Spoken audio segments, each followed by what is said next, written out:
been a long time coming.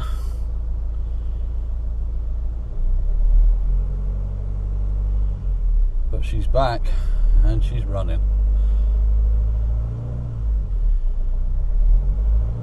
She sounds as good as ever. But, there you go.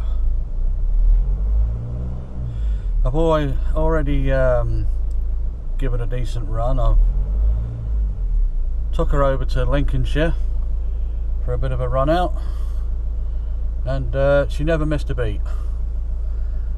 The only downside is, let me just swing around, it's what supposedly started as a £100 job and a couple of hours to fix turned into months. There was such a waiting list to get it into the garage, and when I did, it was very expensive. Okay, so yeah, so what should have took a couple of hours and £100 to fix turned into well, she's been off the road 5 months, and even when I'd got it into the garage, it was another 4 weeks before I got her back. I'll just put some lights on. Some lights on here. Okie dokie. And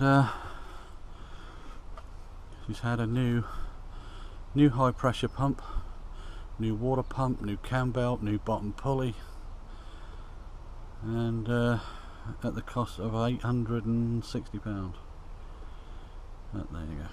This is just my jacket. Okay, so anyway, like I said, I've been away to Lincolnshire, and she never missed a beat.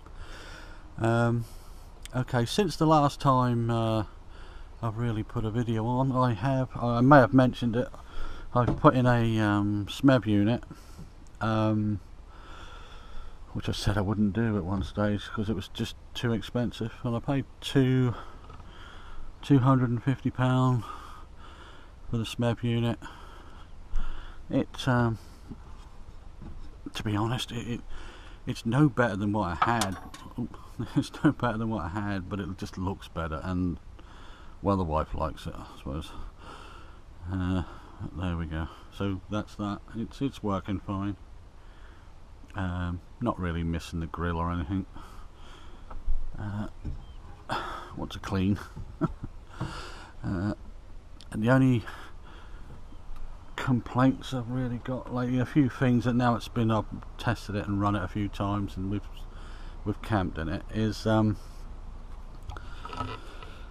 way the bed folds out. I might have to change that. I might have to do it so it slides out rather than flips over. It's just a bit awkward when you're in the van, and you know, it's a bit tight for space when you flip it up and stuff. And I've also want to try and find either a smaller fridge or another way of fitting the fridge, because what I generally do is, once the bed's down, the portaload goes there, I would rotate the seat, and then I would put the fridge in between so it's out the way. I mean, it works, it gets us by, but it's just a few niggly things I want to change now. The solar's doing well. It's we've not run out of power at all, ever, and we never hook up to the, well, we can't even hook up to a mains hookup because I don't have it fitted, and I don't particularly want to. Carpet's just in as I put the wife's mobility scooter in, just protects the floor a bit, but normally it would just be vinyl and a lot cleaner. But yeah, other than that, I'm really happy. So once I get my head around the software for the video editing again, which I don't know why I seem to have forgotten what I'm doing, we'll try and bang out some more videos. until then, I'm back on the road, and yeah, happy days. See you next time. Oh, just before I go, one more little niggle.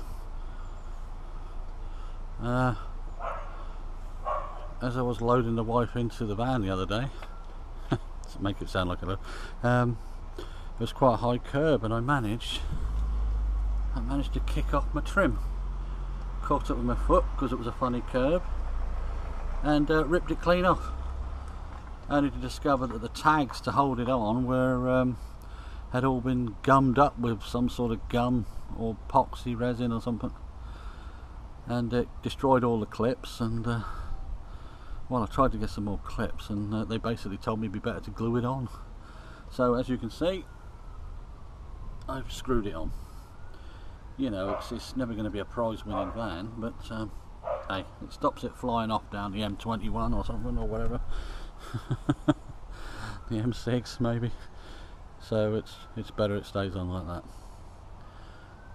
Okay.